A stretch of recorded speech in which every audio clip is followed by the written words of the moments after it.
nosso Tarde Leve. Acompanhar aqui no Tarde Leve. Isso, se inscreva, compartilhe, dá o seu like, dá o seu joinha, deixe o seu comentário e bora pro vídeo.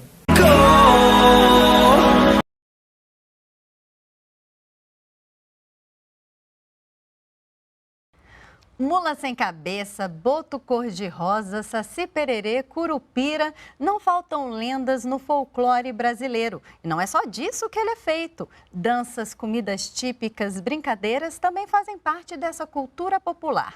Costumes que são transmitidos de geração para geração. Com o universo do folclore. Aqui no estúdio, Simone Carneiro, contadora de histórias e mestra em educação. Obrigada pela presença. O prazer é todo meu de estar aqui compartilhando essa experiência maravilhosa e esses conhecimentos sobre a riqueza que é o nosso folclore. Pois é, Simone, o folclore é símbolo de alegria, energia, cor, diversidade. Então explica pra gente o significado do folclore. O folclore são todas as manifestações culturais populares de um povo. É o folclore que dá identidade, que dá a cara desse povo. O folclore, como a própria palavra já diz, é a manifestação cultural mesmo de um povo. E qual seria a origem dessa palavra? A origem da palavra folclore veio com o pesquisador britânico William John, quando ele enviou uma carta, isso em 1846, para um jornal com a palavra folklore. Folclore, né? Foi a junção dessas duas palavras inglesas, quando folk significa povo e o lore, conhecimento. Então, o conhecimento de um povo fica muito mais fácil entender o que é o folclore com o significado desses radicais. Né? E aí foi adaptado para folclore aqui no Brasil, folclore, né? No Brasil. E no Brasil, como surgiu o folclore? Não existe uma sociedade sem cultura. Não existe uma sociedade sem as suas próprias manifestações culturais. Então, não existe uma sociedade sem o folclore. Desde a vinda dos povos que formaram esse belo povo brasileiro, das tão diversas culturas, se formou o nosso folclore. Foram aí que surgiram as nossas histórias, as nossas lendas, os nossos costumes, que se formou a identidade cultural desse país. É uma miscigenação de povos, né? Sejam indígenas, portugueses, não é mesmo? Exato. E principalmente os nossos irmãos africanos que tanto contribuíram para essa beleza que é a nossa cultura popular. E faz parte de todas as regiões, né? Cada região tem, de certa forma, o seu folclore, sendo que tem as suas características e semelhanças ou não com relação aos outros. Exato. Por isso que é tão diversificado e tão rico essa nossa cultura popular. Tivemos a participação de um telespectador do Saiba Mais. É o Jeremias Rezende, do município de Cruzeiro, em São Paulo. Por que as pessoas não valorizam o folclore brasileiro? Oi, Jeremias. A gente manifesta a nossa cultura todo o tempo. Quando alguém espirra e a gente diz saúde, quando perde alguma coisa e a gente fala São Longuinho, seu achar eu dou 3 pulinhos. E quando outras culturas, com a globalização, acaba desvalorizando a nossa, ou parecendo que se sobressai a nossa, é quando deixamos que alguns aspectos, algumas comemorações, influenciem no nosso dia a dia, como comemorar o Halloween, por exemplo, que não é da nossa cultura. Por isso, nós temos o Dia do Saci, bem no dia 31 de outubro, que é o nosso personagem cultural, para que as bruxas americanas não sejam comemoradas, porque não fazem parte do nosso folclore. O folclore brasileiro, ele é valorizado sim, mesmo que a gente não saiba disso, porque nós não fugimos dele. Tá no ele dia a está dia, presente, né? No dia a dia, o tempo todo. E por que ele é tão importante assim? Porque ele foi criado de que necessidade? O folclore nasce, como eu já disse, com a sociedade. Aonde existe sociedade, existe a cultura, existe o folclore. Então, ele surge como homem, ele surge com a sociedade. E é ele que vai dar essa identidade nacional ou regional, né, do local onde ele surgiu. É isso que vai dizer quem é aquele povo. É o seu folclore, é a sua cultura. O folclore, ele tem diversas manifestações, não é mesmo? Sim, muitas. Quais seriam, mais ou menos? Nossa, o folclore se manifesta na vida do povo, no cotidiano do povo. São as festas, as lendas, os mitos, a comida, a brincadeira, os brinquedos, a maneira de se vestir, a maneira de se comportar, né? Toda manifestação do povo é cultura. É folclore. E essas manifestações geralmente são transmitidas no ato de representar, né? Oralmente, de geração para geração. De geração para geração. Essa representação são feitas de diversas maneiras. E aí vem todas as performances, todas as artes são envolvidas nessa representação. Né? A dança, a música, o teatro, a narração oral, o artesanato. E muitas outras formas. Por isso a característica marcante do folclore é a autoria desconhecida, né? Justamente você não saber quem criou e a espontaneidade, ser livre. Exatamente, ninguém sabe quando surgiu, como surgiu. Alguns pesquisadores discordam quando a gente pensa, por exemplo, no futebol. Né? O Brasil, o país do futebol, nós sabemos de onde veio, quem inventou, quem trouxe. Mas quando a gente pensa no futebol de várzea, por exemplo, aquele jogado lá no campinho de terra batida, com a bola de meia, com a bola de coco, no interior de uma tribo indígena. Então, esse futebol, né, é folclore, é também uma manifestação cultural. É uma identidade, né? É uma identidade de um Além povo. disso, o folclore ele é uma busca das explicações sobrenaturais, digamos assim, das coisas que não se consegue entender. Sim, também. Daí vem a questão do mito e da lenda. Qual seria a diferença deles? Muito difícil, porque é muito tênue essa linha que divide os dois. Alguns historiadores dizem que o mito ele foi criado, pensado para representar uma realidade que os povos antigos não conseguiam explicar. Já as lendas teriam um caráter mais fantasioso, né, do imaginário. Mas é muito tênue, como eu disse, essa linha. Então, deixemos os conceitos para os pesquisadores, porque o importante é que todos saibam, que todos conheçam a riqueza do nosso folclore, das nossas lendas, né, dos nossos mitos. Voltar ao imaginário, né? Talvez a gente trabalhe muito com o concreto e talvez a gente perca um pouco desse lado imaginário que o folclore traz tanto. Exatamente.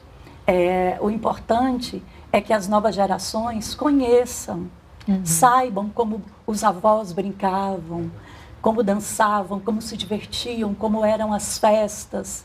Com né? simplicidade. E as representações que acontecem hoje, dessas manifestações folclóricas, por que elas acontecem? Por que elas continuam se repetindo?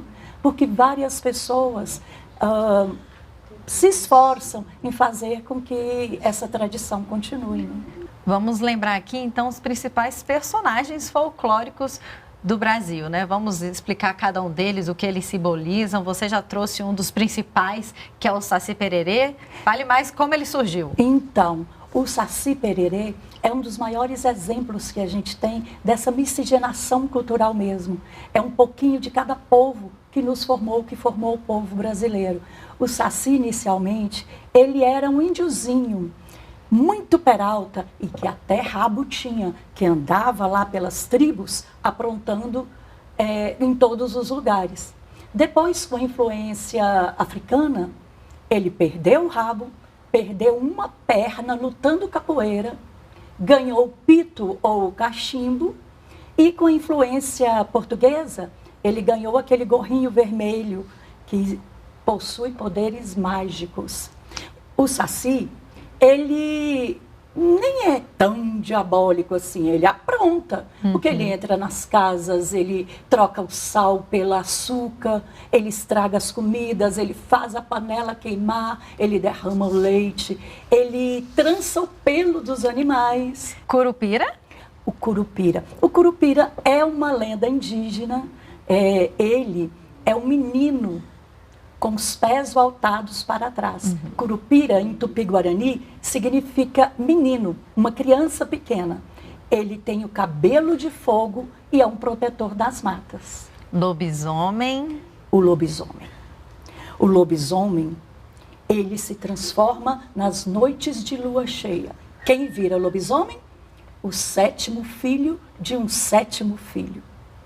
E para acabar com o lobisomem, só se for um punhal ou uma bala de prata. Ele é terrível. Mula sem cabeça.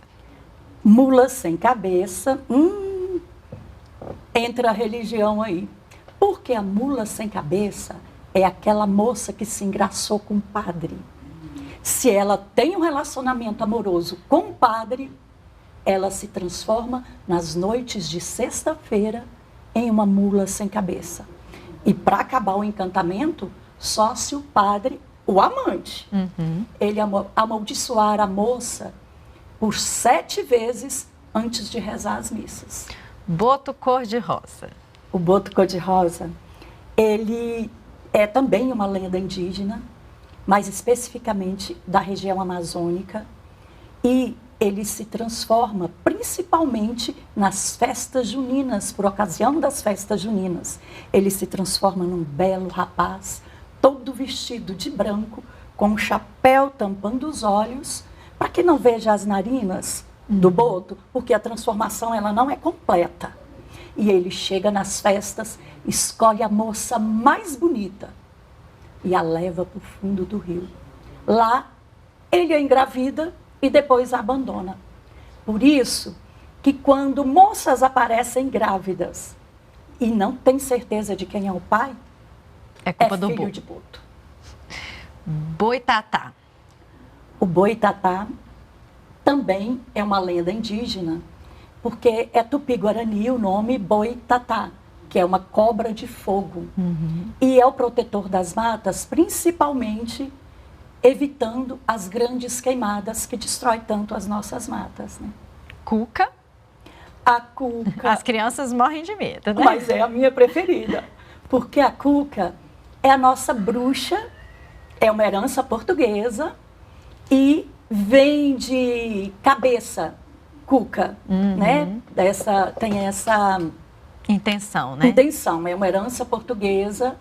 E a nossa cuca, ela foi imortalizada por Monteiro Lobato no sítio do Pica-Pau Amarelo como um grande jacaré com cabelos vermelhos ou amarelos, unhas enormes.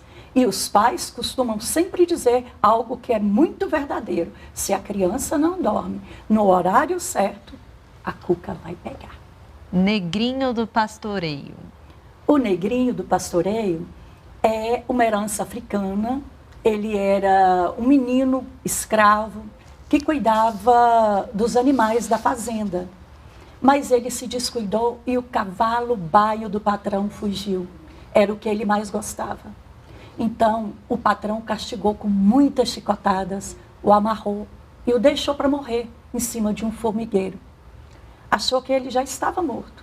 Mas na manhã seguinte, todos puderam ver o negrinho do pastoreio montado num cavalo baio, aquele do patrão que ele encontrou, voando por céu ao lado de Nossa Senhora, que é a sua madrinha. Por isso, principalmente no sul do país, quando alguém perde alguma coisa, acende uma vela e põe no formigueiro. Ele ajuda a encontrar. Do pastoreio ajuda a encontrar. De encerrar, nós temos outra pergunta feita. É um ouvinte da Rede Nacional de Rádio, o Edson Sanches, em Votorantim, São Paulo. Vamos ouvir. Meu filho Bruno e eu temos um canal no YouTube chamado Contos do Além, e lá são narradas histórias a respeito dos personagens do folclore brasileiro. Nós gostaríamos de saber o que é o Centro Nacional de Folclore e Cultura Popular. o Centro Nacional de Folclore e Cultura Popular é uma instituição pública que se ocupa unicamente com essa preservação da cultura popular, com essa preservação do folclore. Todos aqui do Saiba Mais, especialmente a você, Lilian, e também a Associação de Professores e Educadores do DF, que fizeram a indicação para que eu estivesse aqui com vocês hoje. Foi um prazer. Obrigada.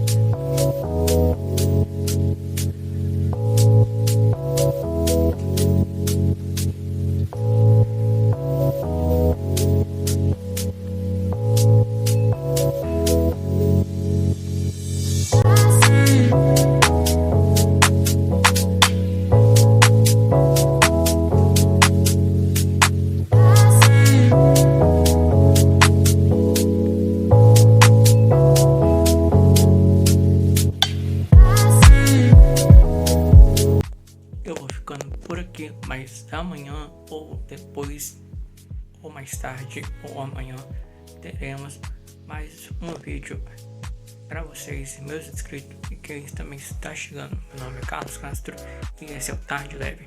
Se inscreva, compartilhe, dá o seu like, dá o seu joinha, deixe seu comentário, aperta o sininho que está do lado, se inscreva-se no canal e fique ligado no Tarde Leve, porque todos os dias tem Tarde Leve comigo, Carlos Castro. Vamos fazer o canal crescer mais e mais, então vamos reforçar o canal, vamos compartilhar com os parentes, amigos, todo mundo que vocês conhecem, compartilhando o Tarde Leve no YouTube, no Facebook e também no Instagram.